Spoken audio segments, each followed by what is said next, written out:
যারা শাহবাগের একটা নতুন ইতিহাস তৈরি করেছেন এবং বাংলাদেশের ভিতরে বিভেদের রাজনীতি তৈরি করেছেন এবং এদেশের ইসলাম মনা জামাত নেতৃবৃন্দ থেকে শুরু করে ইসলামী ছাত্র শিবিরের সাবেকদের ফাঁসি কার্যকরের অগ্রণী যারা ভূমিকা পালন করেছে, নিঃসন্দেহে তাদের বিচার হওয়া উচিত এবং বাংলাদেশে হওয়া উচিত, এবং সেটা আমাদের দাবিও আমি মনে করি এবং আমরা এটা চাই। রাকিব ভাই একটা বিষয় স্পষ্ট করছেন, রাকিব ভাইরা কোনো জায়গায় কমিটি দিতে পারেন নাই, একটা জেলা কমিটি দিয়েছে ভাইরা।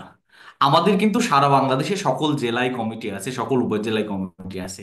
ইভেন আমি স্পষ্ট করে বলতে পারি আমাদের প্রত্যেকটা ইউনিয়ন কমিটি আছে এবং ওয়ার্ড কমিটি আছে, ছাত্র শিবিরের আছে।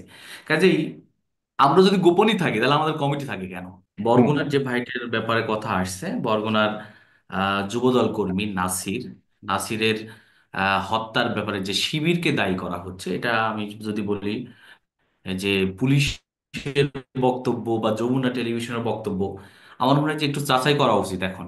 যমুনা টেলিভিশনে একটা নিউজ আসছিল, কিন্তু পরবর্তীতে এটা তারা সংশোধন করছে, বা পুলিশের সুপার যিনি, পুলিশের ইব্রাহিম খলিল নামের যিনি পুলিশ সুপার, উনি এটাকে নিশ্চিত করেছেন যে শিবিরের সাথে জড়িত না।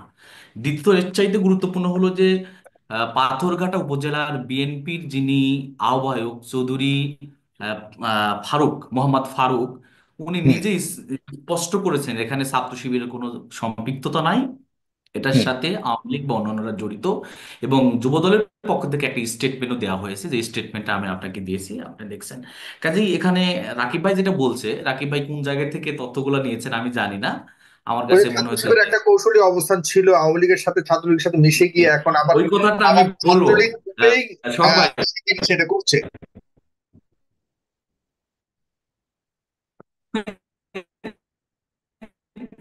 মঞ্জুর ইসলাম। ওই হ্যাঁ। ওই পড়ে থাকা শিবির, রাকিব ভাই একটা কথা এখানে স্পষ্ট করছেন ভাই, রাকিব ভাই একটা বিষয় স্পষ্ট করছেন, রাকিব ভাইরা কোনো জায়গায় কমিটি দিতে পারেন নাই, একটা জেলা কমিটি দিয়েছে ভাইরা। আমাদের কিন্তু সারা বাংলাদেশে সকল জেলায় কমিটি আছে, সকল উপজেলায় কমিটি আছে। ইভেন আমি স্পষ্ট করে বলতে পারি আমাদের প্রত্যেকটা ইউনিয়ন কমিটি আছে এবং ওয়ার্ড কমিটি আছে, ছাত্র শিবিরের আছে। কাজেই আমরা যদি গোপনই থাকি তাহলে আমাদের কমিটি থাকে কেন? আমরা যদি গোপনই থাকি তাহলে আমাদের কর্মসূচি বাস্তবায়ন হয় কেন? কাজেই রাকিব ভাই যেটা বলছে তার দৃষ্টিকোণ থেকে সে বলছেন, আমি স্পষ্ট করতে চাই যে আমার ছাত্র শিবির কোনো সময় গোপন ছিল না, ছাত্র শিবির ওপেন ছিল। ছাত্র শিবিরকে এখন যেভাবে মিডিয়াতে হাইলাইটস করা হচ্ছে, বা মিডিয়াতে যে আমি মিডিয়াতে কথা বলতে পারছি, বা আমি রাকিব ভাই একসাথে টক শোতে যাওয়ার সুযোগ হচ্ছে, গেছি কয়েকটা টক শোতে কথা বলছি। কাজে এই যে এই সুযোগটা আমরা একসময় পাই নাই, আমরা এটা থেকে বঞ্চিত ছিলাম। এই যে বঞ্চিত কেন ছিলাম এই কথা যদি রাকিব ভাই অ্যান্সারটা খুঁজে, তাহলে রাকিব ভাই যে অ্যান্সারটা পাবে আমি ঠিক একই অ্যান্সার পাবো, এর বাইরে আমরা মনে হয় কোনো কিছু পাবো না। কাজে আত্মগোপনের যে বিষয়টা বারবার আসছে, এটাকে আমি মনে করি যে এটা একটা অহেতুক, অযৌক্তিক একটা কথা। আর একাত্তর ইস্যু নিয়ে এখানে কথা বলতে চাচ্ছি না, একাত্তর ইস্যু নিয়ে কথা স্পষ্ট, জামাতের পক্ষ থেকে বক্তব্যগুলো স্পষ্ট করে যাচ্ছেন।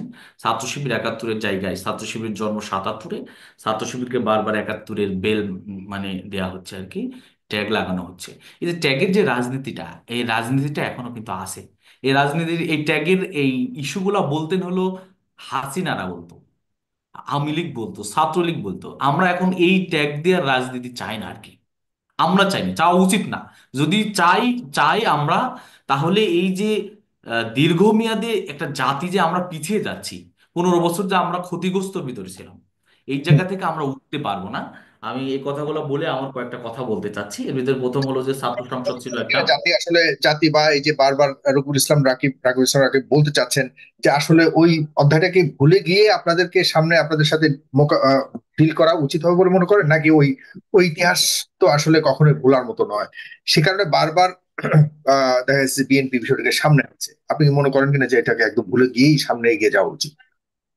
আচ্ছা, একাত্তর নিঃসন্দেহে একটা বড় পাওয়া এই জাতির, একাত্তর তো বড় একটা জায়গা, আমরা একাত্তরের মাধ্যমে একটা স্বাধীন দেশ পেয়েছি, এটা তো কেউ অস্বীকার করতে পারবে না। হুম। একাত্তরে জামাতের অবস্থানটা কি ছিল, এটা জামাতের আমির থেকে শুরু করে জামাতের নেতৃবৃন্দ স্পষ্ট করেছেন। আমাদের জন্ম তো 90-এর পরে, আমাদের আচ্ছা। ছাত্র শিবিরের জন্ম হলো 77-এ। হুম। কাজেই ছাত্র শিবিরকে ট্যাগ দেওয়াটাকে এটা আমি মনে করি না, যৌক্তিক মনে করি না। আর বাকি বিষয়টা নিয়ে আমি এখানে কথা বলতে চাচ্ছি না, আমি আমার কথাগুলো এখানে শেষ করতে চাচ্ছি। এখানে প্রথম যদি আমি বলি যে ছাত্র সংসদের একটা বিষয় দিয়ে শুরু করতে চাই, যে ছাত্র শিবিরও ছাত্র সংসদ নির্বাচন চাই এবং দ্রুতই চাই। তবে ছোটখাটো যদি সংস্কার প্রয়োজন হয় সময় সাপেক্ষে, সেটা হইতে পারে, কিন্তু দ্রুতটাই হওয়া উচিত বলে আমি মনে করি। এবং এই জন্য হওয়া উচিত যে বিগত ইতিহাসে ঢাকা ইউনিভার্সিটিতে মাঝখানে নুরুল হক নুরুর ছাত্র সংসদ নির্বাচন ব্যতীত বিগত অনেক বছর নির্বাচন হয়নি। এবং হুম। ইতিহাস এটাই বলে বিগত 30 বছরে ছাত্র সংসদ নির্বাচন হয় নাই বিভিন্ন জায়গায়। কাজেই ছাত্ররা ছাত্র সংসদ নির্বাচিত হলে কিভাবে তারা উপকৃত হন, ছাত্রদের রাইটস নিয়ে কারা কাজ করবেন, কারা মানে ছাত্র সংসদ কতটুকু কাজ করবেন, ছাত্র সংগঠনগুলো কিভাবে এটাকে ডিল করবে, এই যে এত কিছু থেকে ছাত্ররা বঞ্চিত হচ্ছে রেগুলার। এক কথায় যদি বলি, ছাত্র সংসদ নাই মানে হলো ছাত্ররা শিক্ষা থেকে বঞ্চিত হচ্ছে, শিক্ষার অধিকার থেকে বঞ্চিত হচ্ছে, তার নিজস্ব মানবিক অধিকার থেকেও ছাত্ররা বঞ্চিত হচ্ছে। কাজে সেই জায়গা থেকে নির্বাচন হওয়া উচিত বলে আমি মনে করি, এবং দ্রুতই হওয়া উচিত। তবে ওটা আলোচনা চাচ্ছে না সাপেক্ষে। কেন, কারা চাচ্ছে না, কেন চাচ্ছে না বলে মনে করেন, ছোট্ট করে যদি বলি, কারণ এই এটা ছাত্র আমি সংসদ। জানি না কারা চাচ্ছে না। রাকিব ভাইয়ের পার্সোনালি, রাকিব ভাইয়েরা তো বিভিন্ন সময় কথা বলে যাচ্ছেন, রাকিব ভাইয়েরাও চাচ্ছেন, একটু সংস্কার চাচ্ছেন শুধু। আমরাও সংস্কারই চাচ্ছি, তবে দ্রুত চাচ্ছি। আমরা চাচ্ছি যে দ্রুতই নির্বাচনটা দেওয়া উচিত।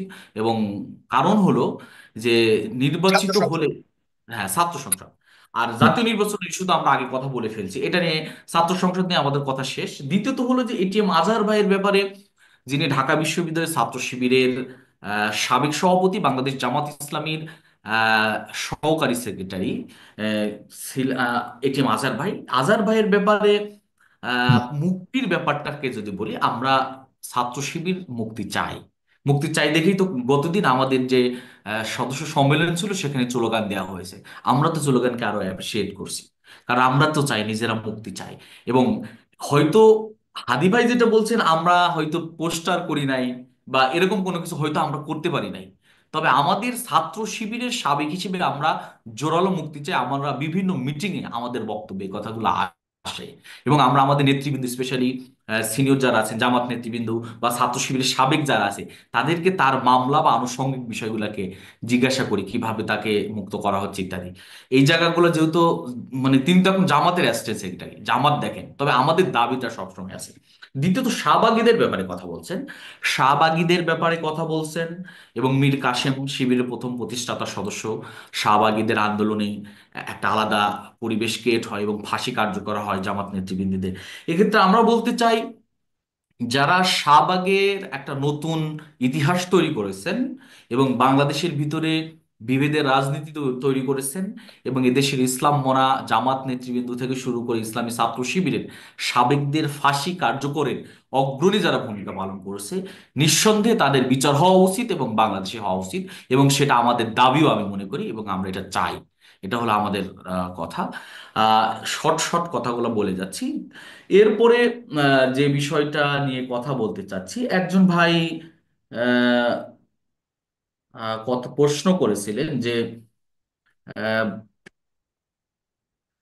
বিগত দিনের নির্বাচন নিয়ে, বিগত দিনের নির্বাচন নিয়ে যে রাজনীতি হয়েছে, 18 সালের রাজনীতি হয়েছে, সেই হুম। রাজনীতির প্রেক্ষিতে আমাদের বা এটা ছাত্র দলের সভাপতি রাকিব ভাইকে বলছেন, আমাকে বলছেন যে 18 সালে নির্বাচন নিয়ে যারা রাজনীতি করেছেন বা যারা হলো এই নির্বাচনকে প্রশ্নবিদ্ধ করেছেন, তার যারা অপরাধী এদেরকে খুঁজে খুঁজে বের করা হবে কিনা। এটা আমাদের পক্ষ থেকে এতটুকু বলতে পারি সংগঠন হিসেবে, এটা আমরা দাবি করতে পারি অবশ্যই বের হওয়া উচিত। যারা বিগত দিনে না, বরং আওয়ামী লীগের পুরো শাসন ব্যবস্থায় যারা নির্বাচন ব্যবস্থাকে প্রশ্নবিদ্ধ করেছে, নির্বাচন নামক যে প্রতিষ্ঠানটাকে ধ্বংস করেছে, তাদেরকে খুঁজে বের করা উচিত এবং বিচারের কাঠগড়ায় দাঁড় করানো উচিত, এবং এদের বিচার নিশ্চিত করা উচিত বলে আমি মনে করি। এবং এখনো যে সামনে যে নির্বাচনটা হবে, সেই নির্বাচনের ক্ষেত্রে অবশ্যই আমি মনে করি যে সবার অংশগ্রহণমূলক এবং যেন জাতির আকাঙ্ক্ষার প্রতিফলন ঘটে এরকম একটা নির্বাচন আমরা চাই, জাতি চাই, সেই নির্বাচনটাই হওয়া উচিত। জি, ধন্যবাদ ভাই।